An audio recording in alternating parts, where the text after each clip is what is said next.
menjelaskan mengenai prinsip-prinsip hukum kontrak dagang. Yang pertama, saya akan memperkenalkan anggota kelompok dari kelompok 4, yaitu ada saya sendiri, ada Leka Rizky Pratiwi, ada RR Triana Andam Dewi, ada Firdaus, ada Saiful Bahar, dan ada Muhammad Rizal. Yang pertama akan menjelaskan yaitu saya sendiri. Pertama, saya akan menjelaskan mengenai dasar atau prinsip yang harus diperhatikan dalam pembuatan kontrak.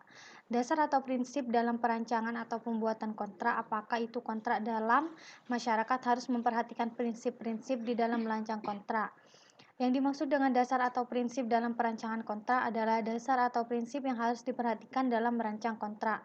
Di dalam buku 3 Kitab Undang-Undang Hukum Perdata dikenal 5 macam asas hukum, yaitu asas kebebasan berkontrak, asas konsensualisme, asas fakta sans servanda atau asas kepastian hukum, asas itikat baik, dan asas kepribadian. Dari kelima asas hukum itu, yang mempunyai hubungan yang sangat erat dengan perancangan kontrak adalah kebebasan berkontrak dan asas fakta sans servanda. Menurut M. Isnaini menyebut beberapa asas sebagai tiang penyangga hukum kontrak, yaitu asas kebebasan berkontrak yang berdiri sejajar dengan asas-asas lain berdasarkan proporsi yang berimbang, yaitu A. Asas fakta sans servanda, B. Asas kesederajatan, C. Asas kontrak, D. Asas konsensualisme, dan E. Asas itikat baik. Selanjutnya akan dijelaskan oleh anggota lain. Perkenalkan, nama saya RR Triana Dewi. Saya akan melanjutkan presentasi dari teman saya yang sebelumnya. Dari berbagai asas hukum yang terdapat dalam hukum kontrak, terdapat 4 dasar atau prinsip yang menjadi sebagai sokong guru hukum kontrak, yaitu A. Sebuah dasar atau prinsip kebebasan berkontrak, B. Dasar atau prinsip konsensualisme, C. Dasar atau prinsip fakta sunt servanda, D. Dasar atau prinsip itikat baik. B. Faktor-faktor yang harus diperhatikan dalam pembuatan kontrak. Jadi, faktor yang harus diperhatikan oleh para pihak yang akan mengadakan dan membuat kontrak adalah A. Sebuah kewenangan hukum para pihak, B. Perpajakan, C. Atas hak yang sah, D. Masalah keagrariaan, E. Pilihan hukum, F. Penyelesaian sengketa, G. Pengakhiran kontrak, dan H. Bentuk perjanjian standar. 1. Kewenangan hukum para pihak. Kemampuan para pihak yaitu kecakapan dan kemampuan para pihak untuk mengadakan dan membuat kontrak. Di dalam KUH Perdata ditentukan bahwa orang yang cakap dan wenang untuk melakukan perbuatan hukum adalah orang yang telah dewasa dan atau sudah kawin. Ukuran kedewasaan yaitu usia 21 tahun. Adapun orang-orang yang tidak berwenang membuat kontrak adalah 1. Orang di bawah umur atau minder jari head, 2. Orang di bawah pengempuan, dan 3. Istri atau pasal 1330 KUH Perdata. Istri ini wenang untuk membuat kontrak sama nomor 3 tahun 1963, pasal 31 Undang-Undang nomor 1 tahun 1974 tentang perkawinan.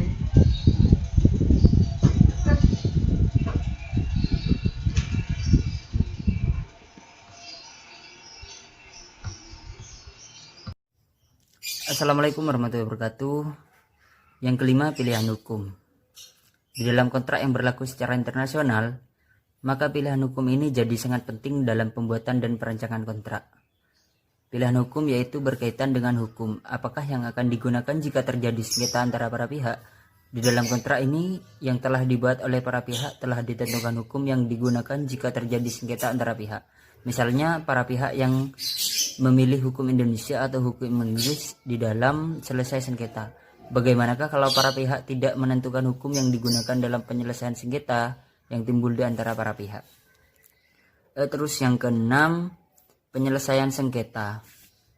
Perjanjian tidak selalu dapat dilaksanakan seharusnya, oleh karena dalam setiap perjanjian perlu penilaian khusus mengenai penyelesaian sengketa salah satu pihak tidak memenuhi perjanjian atau prestasi.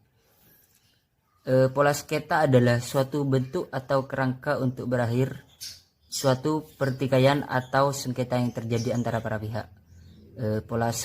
Pola penyelesaian sengketa dapat dibagi menjadi 2 macam, yaitu Yang pertama melalui pengadilan, dan yang kedua alternatif penyelesaian sengketa. Penyelesaian sengketa ini melalui litigasi adalah suatu penyelesaian sengketa yang terjadi antara para pihak yang bersengketa melalui jalur pengadilan. Terus yang ketujuh, pengakhiran kontrak. Di dalam pasal 1266 KUH Perdata ditentukan bahwa tiap-tiap pihak yang akan mengakhiri kontrak harus dengan putusan pengadilan mempunyai yurisdiksi atau kontrak tersebut. Maksud ketentuan ini adalah melindungi pihak yang lemah, tapi ada kalanya sebelum kontrak berakhir seperti tanggal yang di dalam kontrak salah satu pihak memutuskan kontrak itu. Bila telah disepakati bahwa untuk memutuskan suatu kontrak secara sepihak harus memperoleh persetujuan dari pihak lain. Keputusan memutuskan kontrak secara sepihak tanpa persetujuan pihak lain merupakan perbuatan wan prestasi. Ya, Assalamualaikum warahmatullahi wabarakatuh. Terima kasih. Pada kesempatan kali ini saya ingin memperlanjut penjelasan dari tugas UTS hukum kontrak dagang, yang dimana terkait prinsip-prinsip hukum kontrak dagang telah dijelaskan oleh teman-teman saya di atas. Maka di sini saya akan menjelaskan di bagian perpajakan. Jadi apa sih ini maksud perpajakan? Kenapa harus ada dalam prinsip-prinsip dalam perdagangan, baik secara nasional maupun internasional, baik secara individu ke individu. Nah, pentingnya perpajakan ini pada nyatanya harus disadari setiap pihak, dalam artian setiap pihak harus sadar bahwa dalam suatu negara hukum, kita juga harus mempunyai sikap kesadaran atas pajak. Apa sih fungsi dari pajak itu? Pajak itu nanti juga akan kembali yang digunakan langsung oleh negara, dikelola negara, dan untuk rakyat lagi. Jadi yang kedua, dalam slide ini ada nomor 3, yaitu tentang atas hak yang sah. Jadi dalam melakukan kontrak dagang, para pihak itu perlu mengecek. Dalam artian lain, yang dimaksud dengan perlu mengecek itu terkait objek ini sah nggak secara legalitas maupun secara hukum. Atau dengan bahasa lain, objek atau misal nih sepeda tukar tambah atau beli barang, ini barang ini sah nggak secara hukum, apakah dia benar-benar miliknya atau tidak. Nah, ini yang harus diperhatikan oleh seseorang yang melakukan transaksi perdagangan. Selebihnya cuman kan itu yang saya sampaikan. Kurang lebihnya mohon maaf ya. Wallahul muwaffiq ila aqwamit thoriq. Wassalamualaikum warahmatullahi wabarakatuh. Assalamualaikum warahmatullahi wabarakatuh. Saya Muhammad Rizal akan melanjutkan presentasi teman saya sebelumnya. 7. Pengakhiran kontrak. Di dalam pasal 1266 KUHP Perdata ditentukan bahwa tiap-tiap pihak yang akan mengakhiri kontrak harus dengan putusan pengadilan yang mempunyai yurisdiksi atas kontrak tersebut. Maksud ketentuan ini adalah melindungi pihak yang lemah. Kontrak berakhir secara tegas ditentukan di dalam kontrak itu sendiri. Dilaksanakan objek dalam perjanjian atau karena kesepakatan kedua belah pihak, kontrak itu diakhiri sebelum berakhirnya sesuai dengan tanggal yang digunakan dalam kontrak itu. Akan tetapi tiada kalanya sebelum kontrak berakhir seperti tanggal yang belum dikontrak, salah satu pihak memutuskan kontrak itu. Bila telah disepakati bahwa untuk memutuskan suatu kontrak secara pihak harus memperoleh persetujuan dari secara pihak lain. Keputusan memutuskan kontrak secara sepihak tanpa sepersetujuan pihak lain merupakan perbuatan wan prestasi. Selanjutnya 8. Bentuk perjanjian standar.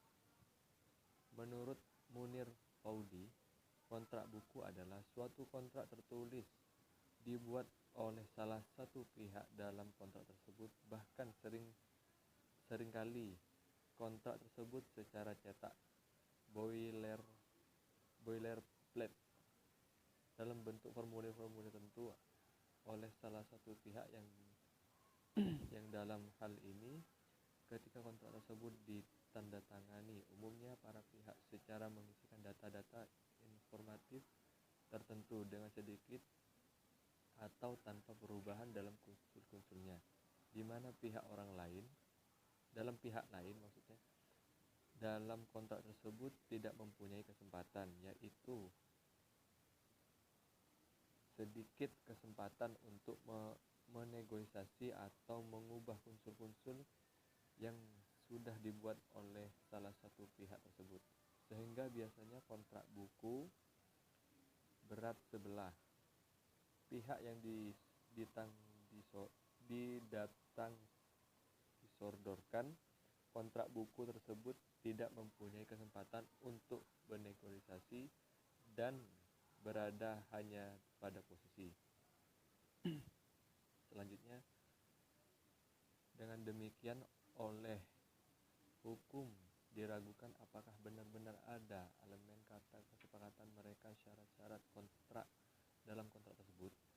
Mereka itu pula untuk membatalkan suatu kontrak buku, kesempatan hanya ditunjukkan oleh bahwa kontrak buku, sebab kontrak buku and sheet adalah netral. Untuk dapat membatalkan, perlu ditonjolkan adalah elemen apakah elemen buku tersebut telah terjadi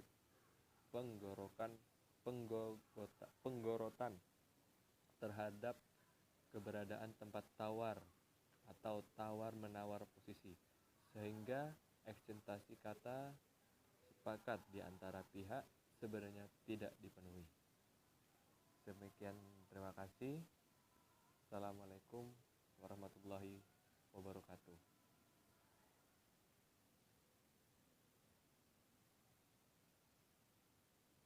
Disampaikan oleh kelompok 4, kurang lebihnya mohon maaf. Wassalamualaikum warahmatullahi wabarakatuh.